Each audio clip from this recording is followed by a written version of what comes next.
एक बार की बात है, किसी जंगल में एक कौवा रहता था। वो बहुत ही खुश था क्योंकि उसकी ज्यादा इच्छाएं नहीं थीं।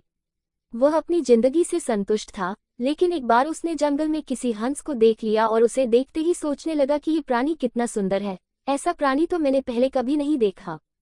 इतना साफ और सफेद, ये तो इस जंगल में औरों से बहुत सफेद और सुंदर है, इसलिए ये तो बहुत खुश रहता होगा।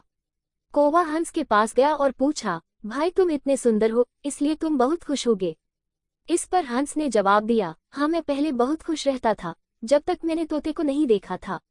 उसे देखने के बाद से लगता है कि तोता धरती का सबसे सुंदर प्राणी है। हम दोनों के शरीर का तो एक ही रंग है, लेकिन तोते के शरीर पर दो दो रंग है।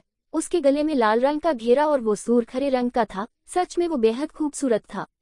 अब कौवे ने सोचा कि हंस तो तोते को सबसे सुंदर बता रहा है, तो फिर उसे देखना होगा। कौवा तोते के पास गया और पूछा, भाई तुम दो दो रंग पाकर बड़े खुश होगे। इस पर तोते ने कहा, हाँ मैं तब तक खुश था जब तक मैंने मोर को नहीं देखा था। मेरे पास तो दो ही रंग है, लेकिन मोर के शरीर पर तो कई तरह के रंग हैं। अब कौवे ने सोचा सबसे ज्यादा खुश कौन है, ये तो मैं पता करके ही रहूंगा। इसलिए अब मोर से मिलना ही पड़ेगा। कौवे ने मोर को जंगल में ढूंढा, लेकिन उसे पूरे जंगल में एक भी मोर नहीं मिला और मोर को ढूंढते ढूंढते वह चिड़ियाघर में पहुंच गया तो देखा मोर को देखने बहुत से लोग आए हुए हैं और उसके आसपास अच्छी खासी भीड़ है। सब लोगों के जाने के बाद कौवे ने मोर से पूछा, भाई तुम दुनिया के सबसे सुंदर जीव हो और रंग बिरंगे हो, तुम्हारे साथ लोग फोटो खींचवा रहे थे। तुम्हें तो बहुत अच्छा लगता होगा और तुम तो दुनिया के सबसे खुश जीव होगे। इस पर मोर ने दुखी होते हुए कहा, भाई अगर सुंदर हूं तो भी क्या फर्क पड़ता है।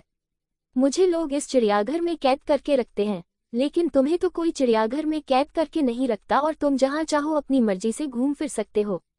इसलिए दुनिया के सबसे संतुष्ट और खुश जीव तो तुम्हें होना चाहिए, क्योंकि तुम आजाद रहते हो।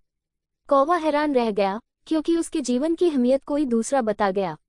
दोस्तों, ऐसा ही हम लोग भी करते हैं। हम अपनी खुशियों और गुणों की तुलना दूसरों से करते हैं, ऐसे लोगों से जिनका रहन सहन का माहौल हमसे बिल्कुल अलग होता है।